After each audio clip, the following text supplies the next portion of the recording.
నెంబర్కి కాల్ చేయొచ్చు. నమస్కారం పాండురంగారావు గారు. ఓం నమ శివాయ. పాండురంగారావు గారు, మరి ఎప్పట్లాగే ఎటువంటి మోటివేషన్ స్టోరీతో మన కార్యక్రమాన్ని ఈరోజు ప్రారంభించబోతున్నారు? ఒక చిన్న కథ ఎప్పటిలాగే చెప్పుకొని కార్యక్రమంలోకి వెళదాం.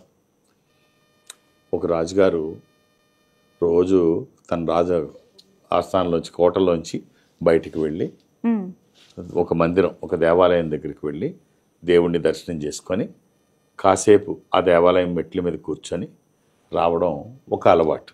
రోజు దైవ దర్శనం చేసుకొని మనం కూడా చేస్తాం కదా, మెట్ల మీద కూర్చొని అలా ఆయన అలాగే మెట్ల మీద కూర్చొని రోజు రావడం అలవాటు.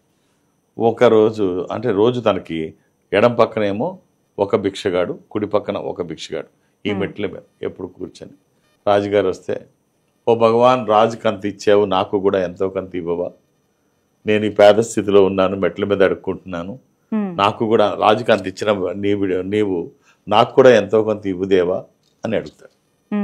ఆ ఇంకో పక్కన కుడి పక్కన ఉన్న ముష్టివాడు, ఓ రాజా, నీకు ఇంత ఉంది కదా, నాకు ఎంతో కొంత ఇవ్వరాదా, నేను కూడా బాగుపడతాను, నీ మెట్ల మీద అడుక్కుంటున్నాను.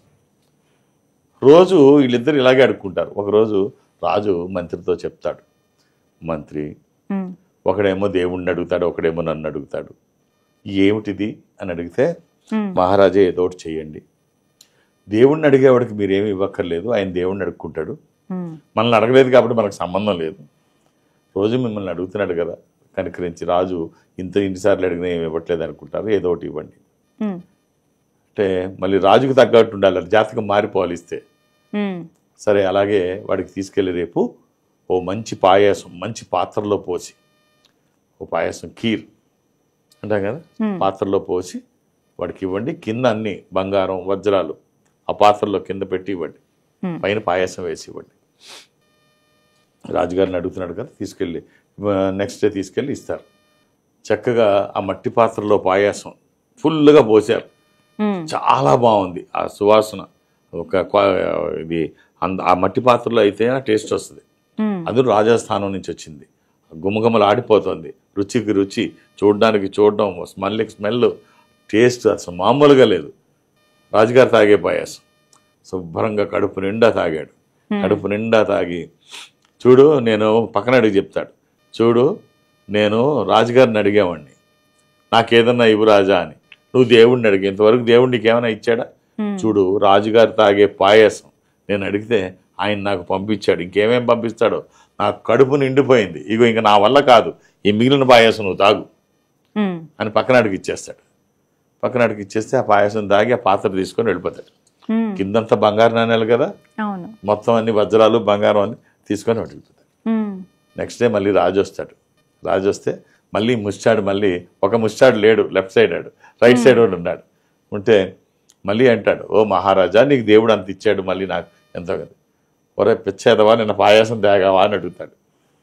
తాగావా పాయసం అంటే, తాగాను మహారాజా.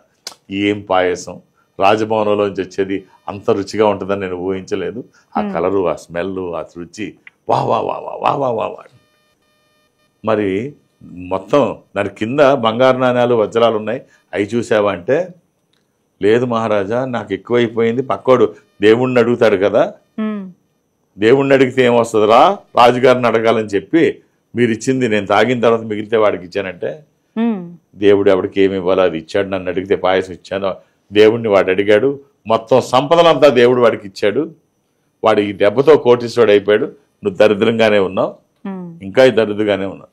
సో ఈ కథ మనకి ఏం చెప్తుందంటే, భగవంతుని కష్టం వస్తే వాళ్ళని వీళ్ళని అడగడం కాదు, ఆయన మీద ఆధారపడండి, మీరు చేయాల్సింది కర్మ చేయండి, భారం భగవంతుని మీద వేయండి, ఎవరికి ఏమి ఇవ్వాలో ఆయనకి తెలుసు.